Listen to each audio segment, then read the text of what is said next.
नमस्कार दोस्तों, कैसे हैं आप सभी लोग। Fantasy talent hub YouTube channel में आप सभी लोगों का स्वागत है। दोस्तों, राजस्थान और गुजरात का जो ये मैच होने वाला है, इसमें हमें ये तो बहुत अच्छे से पता है कि राजस्थान की टीम बहुत ही ज्यादा कमजोर टीम है। अभी हाल फिलहाल में राजस्थान का जैसा फॉर्म चल रहा है, तो हमें यह तो क्लियर है कि यह मैच गुजरात जीत जाए, इसमें कोई बहुत बड़ी बात नहीं होगी। लेकिन अगर राजस्थान की तरफ से कुछ प्लेयर बेहतर कर सकते हैं, तो वो कौन कौन से प्लेयर होंगे, उनके बारे में हम इस वीडियो के अंदर डिस्कस करेंगे। और जैसे प्लेयर राजस्थान के पास में हैं, उन प्लेयर्स के सामने गुजरात के कौन कौन से प्लेयर जो बेहतर परफॉर्मेंस करके दे सकते हैं, उनके बारे में आपको डिटेल से बताऊंगा। सारे यूनिक प्लेयर्स देख लेंगे, सारे पंटर प्लेयर्स के बारे में जान लेंगे, जिससे कि एक बेहतर कॉम्बिनेशन आप ग्रैंड लीग, स्मॉल लीग दोनों के लिए तैयार कर लो। तो चलिए शुरुआत करते हैं। सबसे पहले, अगर आप लोगों ने अभी तक भी चैनल को सब्सक्राइब नहीं किया है, तो fantasy talent hub YouTube channel को सब्सक्राइब कर लेना और साथ में बेल आइकन पर प्रेस कर देना, जिससे कि आपको आने वाली वीडियोस के नोटिफिकेशन मिल जाए। और साथ ही साथ दोस्तों, टेलीग्राम ज्वाइन करना मत भूलिएगा, क्योंकि टेलीग्राम पर आपको टॉस के बाद के सारे अपडेट मिलते हैं। आप पिछले जितने भी कॉम्बिनेशन उठाकर देखोगे, आपको मजा आ जाएगा। इतने जबरदस्त कॉम्बिनेशन तैयार किए हैं। तो सबसे पहला काम आप ये कर लेना कि टेलीग्राम ज्वाइन कर लेना। टेलीग्राम का लिंक वीडियो के डिस्क्रिप्शन और कमेंट सेक्शन दोनों जगह हमने दिया है, जो कि बिल्कुल फ्री है। किसी को भी टेलीग्राम पर ज्वाइन करने के लिए पैसे मत देना, क्योंकि बहुत सारे टेलीग्राम के एड्स आपको मिलेंगे जो पैसे की डिमांड करेंगे। और अगर कोई चूतिया आपसे ये कहे कि मैं ग्रैंड लीग जिता दूंगा, मैं 3 करोड़ जिता दूंगा, तो उससे कह दो तू जीत ले, हमारे पास मत आ। और जो पैसे वो मांग रहा है 2-2.5 रुपए, उससे कहना कि चल मेरी तरफ से 10 रुपए और ले, ये टीम भी तू लगा लेना, जीत के तू रख लेना पैसे। ठीक है, 59 रुपए दे देना उसे अपनी तरफ से, कहना तू जीत लेना, तू रख लेना। क्योंकि कोई अगर आपसे कहे कि पैसे दे के जिता दूंगा, तो वो पॉसिबल ही नहीं है। क्रिकेट है, अनिश्चितताओं का खेल है, इसमें कोई कुछ नहीं कर सकता है। बस हम देख सकते हैं तो सिर्फ वो चीजें हैं कि भैया क्या कुछ पॉसिबल है होना, और किस कंडीशन पे। जो पहले हो चुका है, अगर वैसा ही होता है तो हम उस पर गौर कर सकते हैं। भविष्य किसी के हाथ में नहीं है। चलिए अब बात करते हैं भाई ग्राउंड के बारे में। मैच होगा सवाई मानसिंह स्टेडियम पर, और सवाई मानसिंह स्टेडियम की स्थिति कैसी है जरा वो समझ लेते हैं। अभी तक जो इस मैदान पर टोटल मैचेस खेले गए हैं वो है 59, और इन 59 मैचेस में जो पहले बैटिंग करने वाली टीम है उसने 21 मैचेस को जीता है, और सेकंड बैटिंग करने वाली टीम ने 38 मैचेस को जीत लिया है। तो यहां हमें जो पहली चीज समझ में आई है कि टॉस जीत लो और पहले गेंदबाजी कर लो, क्योंकि सेकंड इनिंग में थोड़ी ओस के चांसेस आए हैं, और ओस की वजह से ऐसा हुआ है कि जिस टीम ने सेकंड बैटिंग करी है उसने ज्यादा मैचेस को विन किया। अब यहां पे जो नॉर्मली स्कोर बनता है ना, वो ये रहता है 150 से लेकर 170 के बीच का, या फिर 170 से लेकर 190 के बीच का। ये वो ग्राउंड नहीं है जहां पर आपको बार बार 200, 190 ऐसे स्कोर देखने मिले। मैक्सिमम स्कोर जो रहते हैं वो इन दोनों के बीच में ही आपको देखने मिलेंगे। चूंकि अगर राजस्थान पहले बैटिंग कर रही है, तो पॉसिबल है कि यह भी बड़ा स्कोर हो जा रहा है, इससे छोटा देखने मिल जाए। लेकिन अगर गुजरात पहले बैटिंग करेगी तो चांसेस अच्छे हैं।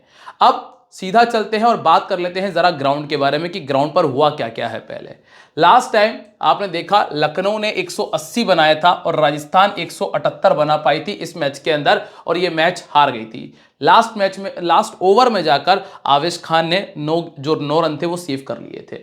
स्कोर करने वाले प्लेयर थे एडन मार्कराम, जिन्होंने स्कोर किया था 66 का, और ओपन करने आए थे। यहां पे जायसवाल ने 75 का स्कोर किया था। यहां पे तिलक वर्मा नंबर 4 पर बैटिंग कर रहे थे, जिन्होंने 65 का स्कोर किया, और यहां रियान पराग ने स्कोर किया। इस सीजन के जो 2 मैच निकले हैं इस मैदान पर पिछले, उन दोनों मैचेस में ओपनर ने अच्छा स्कोर किया है। तो अभी के लिए हम ज्यादा फोकस तो ओपनर्स पर ही करने वाले हैं। इसके बाद आप देखेंगे सेकंड इनिंग में जायसवाल, तो यहां पे फिल सॉल्ट ने 65 का स्कोर कर दिया था। तो दोनों इनिंग से जो ओपनर्स हैं उनका काम बड़ा जबरदस्त रहा है, और इसके पीछे का लॉजिक आप देखें। यहां पे 2 विकेट पावर प्ले में आ गए थे, उसके बावजूद भी ओपनर का स्कोर था। यहां 0 विकेट, 0 विकेट, 0 विकेट। ये ऐसा ग्राउंड है जहां पे नई गेंद के साथ में उतना मूवमेंट नहीं है। दिक्कत आई है मिडिल ओवर्स में, जहां पर स्पिनर्स ने बेहतर किया है, जहां फास्ट बॉलर्स ने अच्छा किया है। टोटल 7 विकेट फास्ट बॉलर्स को मिले, 3 स्पिनर्स को मिल गए थे, और यहां पर 3 विकेट टोटल फास्ट बॉलर्स को मिले, और स्पिनर्स को मिलाकर टोटल 2 विकेट हमने देखे हैं। और इसके पहले के जो मैचेस है ना, वहां पर भी आप देखो 61 पे 0, 44 पे 0, यहां पे 43 पे 2 आया, और यहां 45 पे 3 आया। तो मतलब चांसेस हैं कि अगर आपको पावर प्ले में विकेट देखने मिला, तो वो पहली इनिंग में मिल जाएगा, सेकेंड इनिंग में बहुत मुश्किल है। और यहाँ पे 8 विकेट मिले फास्ट बॉलर्स को, यहाँ पर टोटल 6 विकेट फास्ट बॉलर्स ने निकाले। शुभमन गिल ने ओपन करते हुए 72 कर दिया, जायसवाल ने ओपन करते हुए 104 कर दिया। अगर कोई चीज़ रिपीट होती है तो एक बार मान लिया, लेकिन बार बार हो रही है तो आप कह सकते हो कि यार ये ट्रेंड है और जो लगातार काम कर रहा है। और पीछे का लॉजिक सिर्फ इतना है कि नई गेंद के साथ में उतना मूवमेंट नहीं है कि आपके दिक्कत ज़्यादा बढ़ जाए। अब टोटल यहाँ पे 4 ही विकेट गिरे थे, टोटल 4 विकेट गिरे, ज़्यादा नहीं थे। और यहाँ पे टोटल 5 विकेट गिरे थे, तो गेंदबाजों के लिए बहुत कुछ खास रहा नहीं है, बस विकेट ही ऐसा है कि आप जहाँ पे बड़ा स्कोर नहीं कर पा रहे थे। अब दोनों टीमों के हेड टू हेड की बात कर लेते हैं। यहाँ पे साई सुदर्शन 82 का स्कोर पहले जब इस टीम के सामने आए थे तब किया था, जिसमें जॉस बटलर का 36 था, जिसमें शाहरुख खान के भी 36 थे, प्रसिद्धि कृष्णा के 3 विकेट थे और राशिद खान के 2 विकेट थे। और यहाँ पे संजू सैमसन ने बनाया था 40 का स्कोर, जो कि अभी नहीं है। शिमरून हेटमायर का था 52 का स्कोर, तीक्षाना के 2 विकेट थे और तुषार देशपांडे ने भी 2 विकेट निकाले थे। पिछले साल जब ये टीमें आमने सामने हुई तो फिर से वही रिपीट नाम थे, शुभमन गिल और साई सुदर्शन, संजू सैमसन, रियान पराग और कुलदीप सेन, चूंकि अभी टीम में मौजूद नहीं है। तो ज्यादातर मैचेस में आपको वही कॉमन नाम देखने मिलते हैं। यहां तक अगर आप लोगों को चीजें समझ में आ गई हों तो जो वीडियो है उसको लाइक कर दीजिएगा, कमेंट कर दीजिएगा, जिससे कि भैया हमें लगे कि आप लोग वीडियो में हमें सपोर्ट कर रहे हैं। और मेरी तरफ से जो सपोर्ट है वो इतना रहेगा कि आप लोगों को बेहतरीन इंफॉर्मेशन प्लस आपको हर एक मैच के अंदर फ्री गिव अवे दिला देंगे। फ्री गिव अवे भैया फिर से एक बार 1 लाख रुपए का free give away. Match Rajasthan और गुजरात का रहेगा जो कि कल खेला जाएगा और इस मैच के अंदर 1 लाख रुपए का फ्री गिव अवे लगा है। साथ में आपको मेगा जीएल मिल जाती है जो कि 2.1 करोड़ की है। अब दोस्तों मेगा जीएल में आपको डबल फायदे मिलते हैं। आप एक तो जो नॉर्मल प्राइस वो मिल जाएंगे, साथ में आपको लीडर बोर्ड के प्राइस भी मिलते हैं, जिसके लिए आपको सिर्फ खेलना है मेगा जीएल। मेगा जीएल खेलोगे, अच्छे पॉइंट्स आएंगे, आप टॉप कर जाओगे, लगातार बेहतर पॉइंट्स लाओ, मेगा जीएल में ऊपर जाओगे। और इसके अलावा इन्वेस्टमेंट लीडर बोर्ड भी, अगर आप एक अच्छे इन्वेस्टर हैं तो अच्छे इन्वेस्टर को अच्छा पैसा भी मिलना चाहिए। तो अच्छा पैसा कॉन्टेस्ट जीतकर तो मिलेगा ही मिलेगा, साथ में जो इन्वेस्ट कर रहा है उसका पैसा भी अगर आप चाहते हो तो उसके लिए आपको यहाँ पे इन्वेस्टमेंट लीडर बोर्ड मिला है, जहाँ पे बड़े बड़े प्राइजेस मिलते हैं। तो चेक कर लो एक बार, आपको मजा आएगा, फिर आप अपने आप खेलने लगोगे। लिंक इसका है आपको डिस्क्रिप्शन में हमने दिया है और साथ में टेलीग्राम पर भी है, कॉमेंट सेक्शन में भी है, जहां से आपको बेहतर लगे जाके डाउनलोड कर लेना। अब देखो जरा, जायसवाल और सूर्यवंशी ओपन कर रहे हैं, रियान पराग नंबर 3 पर है, तो वहीं नीतीश राणा नंबर 4 पर बैटिंग कर रहे हैं। ध्रुव जुरेल, शिमरून हेटमायर आपको मिलते हैं। वारिंदु हसरंगा और शुभम दुबे तक इनके पास बैटिंग है। पिछले मैच में शुभम दुबे अकेले खड़े रह गए, मैच को नहीं जिता पाए थे। जोफ्रा आर्चर, फजल हक फारूकी, तुषार देशपांडे और संदीप शर्मा गेंदबाजी के तौर पे इन पे मौजूद हैं। पावर प्ले की गेंदबाजी शुरू होगी जोफ्रा से और फजल हक फारूकी से। फिर मिडिल ओवर में आपको तुषार देशपांडे मिलेंगे, संदीप शर्मा मिलेंगे। डेथ ओवर में तुषार देशपांडे मिल जाते हैं जोफ्रा आर्चर के साथ में। अब इस मैदान के जरा रिकॉर्ड की बात करते हैं। इस मैदान के ऊपर जायसवाल ने पहले बैटिंग करते हुए 9 इनिंग खेली है और एवरेज 38 का है और 3 बार 50 से ऊपर का स्कोर है। मैंने आपको एक बात बताई है कि इस मैदान पर ओपनर्स अच्छा करते हैं, तो इसका एक छोटा सा एग्जांपल आपके सामने है कि ओपनर है जायसवाल, चाहे पहले बैटिंग करा लो चाहे सेकंड बैटिंग करा लो, इस मैदान के ऊपर अच्छी बैटिंग की है और 40 और 38 की एवरेज को मेंटेन किया है। टोटल इन्होंने बनाए हैं 5 बड़े स्कोर, कितने मैचेस में? 16 मैचेस में। तो लगभग हर तीसरी पारी में एक बड़ा स्कोर इनके बैट से आया है। फिर आप अगले नाम पे आओगे रियान पराग, जो कि नंबर 4 पर बैटिंग करते हैं। पहले बैटिंग करते हुए 250 बनाए हैं, लेकिन जब सेकंड इनिंग की बात आई है तो मात्र 34 का एवरेज है। अगर ग्राउंड के हिसाब से रखना है तो पहले बैटिंग करते हुए वाइस कैप्टन तक बना सकते हो। फिर आप आओगे इसके बाद नीतीश राणा पे, जिन्होंने इस मैदान पर पहले बैटिंग करते हुए 3 मैचेस में 156 बनाया, 78 का हाईएस्ट स्कोर है और वो बनाया था सेकंड बैटिंग करते हुए। सॉरी 78 का एवरेज है, 107 का हाईएस्ट है, ठीक है। इसके बाद दोस्तों ध्रुव जुरेल है, जिनका पहले बैटिंग करते हुए 39 का एवरेज और सेकंड बैटिंग करते हुए मात्र 3 का एवरेज है। और शिमरून हेटमायर का दोनों इनिंग्स में रिकॉर्ड बड़ा गंदा आपको देखने मिलने वाला है। अब गेंदबाजी की अगर हम चर्चा करें तो गेंदबाजी में हसरंगा ने जब इस मैदान पर पहले गेंदबाजी की तो विकेट निकाले 2, जोफ्रा आर्चर ने पहले गेंदबाजी की तो विकेट निकाले 11 और जब सेकंड इनिंग में इसी मैदान पर गेंदबाजी की तो टोटल विकेट मिले हैं 2। तो अगर जोफ्रा आर्चर पे दिमाग लगा रहे हो तो पहले गेंदबाजी करते हुए लगा लेना, क्योंकि सेकंड इनिंग में ज्यादातर तो यही हुआ है कि जो ओपनर है, जो टॉप ऑर्डर के 2-3 प्लेयर है, उन्होंने ही मैच को खत्म कर दिया। अब चूंकि जो पावर प्ले के बॉलर है वो इस मैदान पर वैसे भी उतने कारगर नहीं हुए हैं। अब इसके बाद है तुषार देशपांडे, पहले गेंदबाजी करते हुए इन्होंने 6 विकेट निकाले हैं और सेकंड इनिंग में 3 है। वही स्थिति संदीप शर्मा की भी है, पहले गेंदबाजी करते हुए तो 8 विकेट आ गए, लेकिन जब बात सेकंड इनिंग की आई तो सिर्फ 2 ही विकेट मिल पाए। तो जितने भी गेंदबाज हैं ना, पहले गेंदबाजी करते हुए रखने में उनको ज्यादा फायदा है। अब आप आ जाइएगा जायसवाल पर। जायसवाल क्या कर रहे हैं? 49, 74, 51, 75, 67, 29। चाहे से तो आप पहले बैटिंग करा लो, चाहे से आप सेकंड बैटिंग करा लो। इस मैदान का रिकॉर्ड भी अच्छा है, कुल मिलाकर अभी तक अच्छा खेल रहे हैं। तो जो जायसवाल है ये मेरी मैक्सिमम टीम में रह सकते हैं। इनको दिक्कत आती है जब कोई लेफ्ट आर्म मीडियम सामने आता है। 8 बार आउट हो चुके हैं पिछले 1 साल के अंदर, वो भी सिर्फ 89 गेंदों में।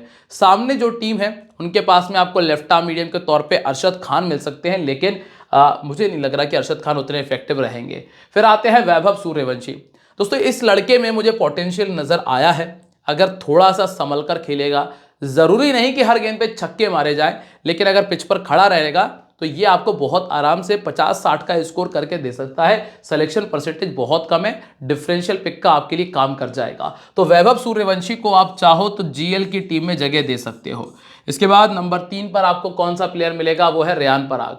रेयान पराग, मैंने अपनी लास्ट वीडियो में आपको क्या बताया था कि कप्तान है, गेंदबाजी करेंगे, और मैं आपको बता दूं कि कप्तान है, गेंदबाजी करने के चांसेस हाई रहेंगे। फिर से आपको लगभग 2 ओवर दे जाएंगे, क्योंकि पिछले मैच में तो वैसे भी अच्छी गेंदबाजी की है, तो लगभग आपको 2 ओवर दे के जाएंगे। अब विकेट आ जाए नहीं आ जाए वो एक अलग स्थिति है, लेकिन चांसेस रहेंगे कि आपको बेनिफिट मिल सकता है। तो आप 2 चीज करिएगा, स्मॉल लीग में तो एज अ प्लेयर रख ही लोगे, लेकिन ग्रैंड लीग में एक टीम में कैप्टन जरूर बना देना। वो भी जब बनाना जब ये पहले बैटिंग कर रहे हो, क्योंकि पहले बैटिंग में इनका स्कोर और एवरेज दोनों अच्छे हैं। इसके अलावा राशिद खान ने इनको 2 बार आउट किया है 28 गेंदों में, लगभग 4 से 5 ओवर में। फिर नीतीश राणा आते हैं। Nitish Rana generally second inning में ज़्यादा अच्छा करते हैं। जो 4 बार 50 से ऊपर का स्कोर है इनका, वो सेकंड इनिंग के अंदर है। पिछले 1 साल में जो टोटल एवरेज है वो 29 का है, 5.50 है, लेकिन जब गुजरात सामने आई है तो बहुत गंदा खेला है। 4 मैचेस में सिर्फ 52 रन है। कमजोरी देखोगे कि भैया लेग स्पिन खेल नहीं पा रहे हैं, और सामने वाली टीम में लेग स्पिन का शहंशाह मौजूद है जो कि राशिद खान है, और सिराज ने भी 2 बार आउट कर दिया 25 गेंदों के अंदर। फिर इसके बाद ध्रुव जुरेल। ध्रुव जुरेल की स्थिति है कि गुजरात के सामने 3 मैचेस में सिर्फ 31 रन बना पाए, सिर्फ और सिर्फ 31 रन, जिसमें से सेकंड बैटिंग करते हुए 3 बार 50 है। पिछले 1 साल के अंदर जो एवरेज है 29 का है। तो ध्रुव जुरेल नॉर्मली आपके काम आते हैं सेकंड इनिंग में। अगर हम इस सीजन के रिकॉर्ड की बात करें, 70 बनाया था सेकंड इनिंग में, 5 बनाया सेकंड इनिंग में, 26 और 47। लेकिन जब बात पहली इनिंग की आई तो 13 बनाया, 3 बनाया, 33 बनाया और 35 का स्कोर है। और मतलब आप ये खुद देख सकते हैं कि पहले बैटिंग करते हुए 40 का आंकड़ा टच नहीं किया, लेकिन जब सेकंड बैटिंग की तो 40 भी बनाया, 70 भी बनाया। तो सेकंड बैटिंग करते हुए ज़्यादा आपके लिए फायदेमंद है।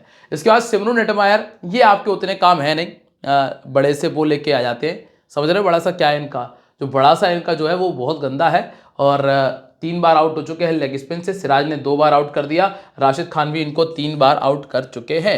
तो कुल मिला के शिमरून हिटमायर मेरे लिए रिस्की पिक है। रिस्की क्या, टीम में जगह ही नहीं बन रही मेरे हिसाब से। तो फिर आओगे आप वानेंदु हसरंगा पे। पहले जब गेंदबाजी करने आए हैं तो निकाले हैं टोटल 28 विकेट, और जब सेकंड गेंदबाजी करने आए हैं तो टोटल निकाले हैं 29 विकेट्स। इस खिलाड़ी को हमें नहीं छोड़ना है, चाहे ये कुछ करे या कुछ भी ना करे, ठीक है।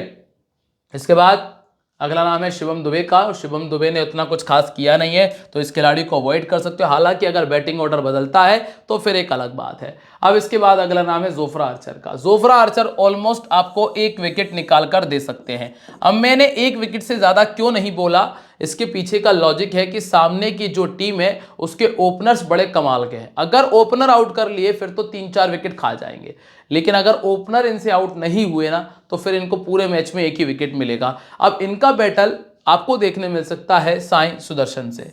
साई सुदर्शन जो कि कई बार राइट आर्म बहुत तेज गेंदबाज की गेंद पैड पर खा जाते, कई बार ऐसा होता है। तो साई सुदर्शन से दिक्कत होगी, साई सुदर्शन को इनसे दिक्कत होगी। फजल हक फारूकी को पिछले तीनों मैचेस में विकेट मिला नहीं, अब इनके बारे में मैं क्या ही कहूँ। हालांकि अब कहने को तो गेंदबाज बहुत अच्छा है, लेकिन अब नहीं आ रहे तो नहीं आ रहे। इसके बाद संदीप शर्मा आपको मिलते हैं, जिन्होंने पिछले मैच में 2 विकेट निकालकर अपने एवरेज को मेंटेन किया। 31 इनिंग में 31 विकेट शामिल है। और अंतिम नाम है तुषार देशपांडे का, जिन्होंने 21 इनिंग में 23 विकेट निकाले हैं, पहले गेंदबाजी करते हुए 11 विकेट इनके खाते में दर्ज है। अब आ जाओ जरा गुजरात पे। यहां तक अगर आपको सारी चीजें समझ में आई हो तो वीडियो को लाइक कर देना, कमेंट कर देना। मैं आपको आगे बताऊंगा कि ऐसे कौन कौन से खिलाड़ी हैं जो ड्रीम टीम में आ सकते हैं। साई सुदर्शन, शुभमन गिल और जॉस बटलर, ये है इस टीम के टॉप ऑर्डर। फिर आपको मिडिल ऑर्डर मिलेगा रदरफोर्ड, शाहरुख खान और राहुल तेवतिया के तौर पे। और जो लोअर ऑर्डर है वहां से वॉशी सुंदर और राशिद खान आपको मिलते हैं। गेंदबाजी में इनके पास ऑप्शन है कि पहला ओवर डलवा लो सिराज से, दूसरा ओवर डलवा लो प्रसिद्धि से, फिर ईशांत शर्मा से, और डेथ ओवर में सिराज आपको मिल जाएंगे प्रसिद्धि कृष्णा के साथ में। अब आप यहाँ पे ग्राउंड का रिकॉर्ड देखो। साई सुदर्शन ने एकमात्र मैच खेला, 35 बनाया। शुभमन गिल ने 5 मैच खेलकर 60 का एवरेज और 2 बार 50 से ऊपर का स्कोर है। जॉस बटलर ने जब पहले बल्लेबाजी की है तो 35 का एवरेज, और जब सेकंड गेंदबाजी की है तो 59 का एवरेज हमने देखा है, जिसमें 3 50 और एक बार 100 से ऊपर का स्कोर है। टोटल 6 बड़े स्कोर इस मैदान पर बनाए लगभग 21 इनिंग में। इसके बाद है रदरफोर्ड, जिन्होंने 11 रन बनाया, शाहरुख खान ने 14 बनाया और राहुल तेवतिया ने 3 में 35 और 1 में 22 का स्कोर है। अब आप जरा गेंदबाजी का सिलेक्शन अगर देखेंगे तो राशिद खान ने इस मैदान पर जब पहले गेंदबाजी की है तो 4 विकेट निकाले, और जब सेकेंड गेंदबाजी की तो 2 विकेट थे। और यहाँ सिराज 11 इनिंग में 14 विकेट्स हैं, और इसके अलावा ईशांत शर्मा 2-2 विकेट ये निकाल चुके हैं। अब पहला नाम है साई सुदर्शन का, सबसे ऊपर चल रहे हैं लीडर बोर्ड में, जो ऑरेंज कैप का लीडर बोर्ड है। खिलाड़ी में इतना टैलेंट है कि दोस्तों रिस्क लेने का नाम ही नहीं है। बाकायदा ग्राउंडेड शॉट्स मिलेंगे, जब बल्ले पे गेंद आने लग जाएगी तब हवाई शॉट्स भी मिलेंगे, स्ट्राइक रेट में भी कोई कमी नहीं आती। ये खिलाड़ी मेरी 90% टीमों में कंफर्म रहता है, और कारण है इनकी कंसिस्टेंसी। तुषार देशपांडे ने 2 बार आउट किया 38 गेंदों में। अब आप खुद देखो कि जोफ्रा आर्चर ने एक बार भी बमुश्किल आउट किया होगा, तो जोफ्रा आर्चर से क्या ही दिक्कत होगी। इसके बाद शुभमन गिल ने पिछले ही मैच में 90 किया, 20 पारी में 40 का एवरेज, 6 बड़े स्कोर हैं। अब चूंकि पिछले ही मैच में बड़ा स्कोर करके आए हैं तो कॉन्फिडेंस लेवल तो यहाँ होगा ही होगा, साथ में वैसा ही एटीट्यूड भी आपको देखने मिलेगा। लेग स्पिन इनको दिक्कत देती है, यहाँ पे वानिंदु हसरंगा है, जोफ्रा आर्चर ने इनको 3 बार आउट कर दिया। तो अगर कोई प्लेयर ऐसा है जो इनको परेशान कर सकता है तो वो जोफ्रा आर्चर होंगे। फिर आपको मिलेंगे मार्कस स्टोइनिस अपनी पारी को बिल्ड करते हैं जब भी खेलते हैं, 47 का स्कोर है, और सेफ कैप्टन वाइस कैप्टन में इनका नाम भी शामिल है। पहले बैटिंग करते हुए 150 है, लेकिन जब बात सेकंड इनिंग की आती है तो 7 बार बड़े स्कोर ये बना चुके हैं, जिसमें 67 का एवरेज है। जोफ्रा आर्चर ने इनको 2 बार आउट पहले भी किया है। इसके बाद शेरफेन रदरफोर्ड नॉर्मली अभी तक जो हमने देखा है सेकंड इनिंग में ज़्यादा इफेक्टिव रहे। फर्स्ट इनिंग में इनको नहीं बुलाया जाता, फर्स्ट इनिंग में इनकी जगह आते हैं शाहरुख खान, या फिर आपको मिलते हैं वहाँ पे दूसरे अपने वॉशिंगटन सुंदर। इस तरह के गेंदबाज या फिर बल्लेबाज आपको देखने मिलते हैं। सेकंड बैटिंग करते हुए एक बार 50 कर चुके हैं। लेफ्ट आर्म मीडियम अगर कोई है तो वो इन्हें परेशान करता है, ऑर्थोडॉक्स इनको दिक्कत देता है, और फास्ट बॉलिंग भी इनको परेशान करती है। तो फजल हक फारूकी और जोफ्रा आर्चर यहाँ पर मौजूद हैं जो कि इस तरह की गेंदबाजी करते हैं। इसके बाद है शाहरुख खान का ज़्यादा इस्तेमाल हुआ नहीं है, तो इन पर मैं उतना दिमाग नहीं लगा रहा हूँ। इसके बाद है राहुल तेवतिया, इनकी भी वही सिचुएशन है, भाई इस्तेमाल ही नहीं हो रहे हैं तो फिर हम दिमाग अपना क्यों खराब करें, आप स्क्रीनशॉट ले लेना। फिर आते हैं वॉशी सुंदर का प्रमोशन कब हो जाए, ये तभी होगा जब टॉप ऑर्डर जल्दी आउट हो जाएगा। तो अगर आपको कहीं से भी ग्रैंड लीग के कॉम्बिनेशन में ऐसा लग रहा है कि टॉप ऑर्डर जल्दी आउट हो जाएगा, तो फिर आपको रखना पड़ेगा वॉशी सुंदर को। वॉशी सुंदर का रिकॉर्ड क्या कहता है कि भाई राजस्थान के सामने तो लगभग 25 का एवरेज है, और पिछले 1 साल में 2 साल में 15 विकेट ये निकाल चुके हैं पिछले 1-2 साल में, और 12 विकेट इनके खाते में, 15 का एवरेज और 12 विकेट निकाल चुके हैं। इसके बाद राशिद खान के चांसेस अच्छे हैं कि 2 विकेट तक चले जाएं। क्यों अच्छे हैं, मैं आपको नाम गिनाता हूं। नीतीश राणा परेशान होते हैं लेग स्पिन गेंदबाजी से, वैभव सूर्यवंशी नया लड़का है इसलिए काउंट कर रहा हूं। इसके बाद रियान पराग उतनी अच्छी फॉर्म में नहीं है। इसके नीचे आते हैं शिवम नेटमायर, उनको दिक्कत आती है। तो इसे में 3 से 4 प्लेयर ऐसे हैं जिनको राशिद खान आउट कर सकते हैं, इसलिए कम से कम 1 और मैक्सिमम 2 विकेट काउंट करके चल रहा हूं। पहले गेंदबाजी करेंगे तो ज्यादा इफेक्टिव होंगे, तो इसलिए अगर रखना हो तो पहले गेंदबाजी करते हुए रखना। प्रसिद्धि कृष्णा की अगर बात करेंगे तो 2-4, 2-3, 2-1-2 निकाल चुके हैं, तो यहां तो ज्यादा विचार करने योग्य कुछ है नहीं। प्रसिद्धि कृष्णा को विकेट यहां पर भी मिल जाएंगे, क्योंकि ज्यादातर जो बल्लेबाज हैं वो टॉप ऑर्डर से तेज खेलने की कोशिश करने वाले हैं। इसके बाद R Sai Kishore, 18 inning 25 wicket इनके खाते में। अगर सारे राइट हैंड बैट्समैन होते या फिर एक लेफ्ट हैंड बैट्समैन होता तो मैं जरूर इनको रखता। पिछले ही मैच की बात करूं, जब टीम में लगभग 3 या 4 लेफ्ट आर्म बॉलर थे, तब इनको सिर्फ 1 ओवर मिला था, वो भी 20वें ओवर में। इसके बाद है मोहम्मद सिराज, और सिराज की स्थिति लगभग 1 विकेट को लेकर चल रही है। 22 इनिंग 27 विकेट है, लगातार 12 इनिंग में 13 विकेट टोटल अभी तक निकाल चुके हैं। इसके बाद ईशांत शर्मा है, इन पर उतना दिमाग लगाने की आपको आवश्यकता नहीं पड़ेगी। अब जरा आ जाओ कैप्टन वाइस कैप्टनसी की चॉइस पे। इसके पहले अगर हम ड्रीम टीम के प्लेयर्स की बात कर लें तो ड्रीम टीम में सबसे पहले राजस्थान की तरफ से आपको जो मिल सकता है वो जायसवाल है। मुझे लग रहा है कि वैभव सूर्यवंशी भी आ जाएंगे।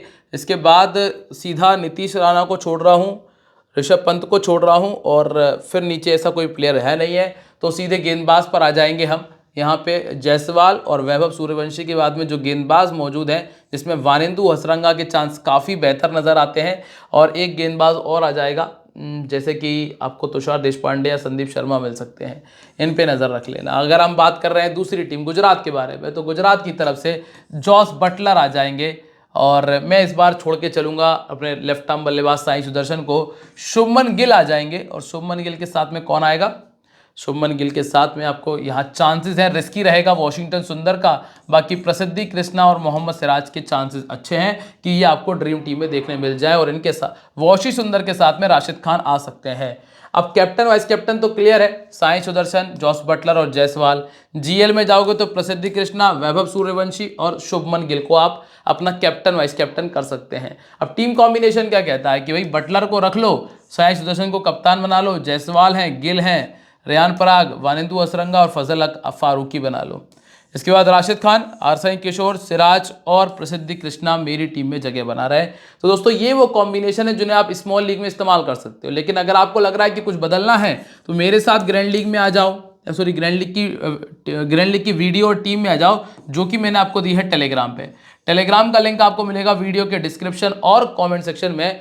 और साथ ही साथ दोस्तों मुझे कमेंट करके बताना कि वीडियो कैसा लगा। मुलाकात होगी आप सभी लोगों से अपनी अगली वीडियो में, तब तक के लिए दोस्तों बाय, जय हिंद, जय महाकाल।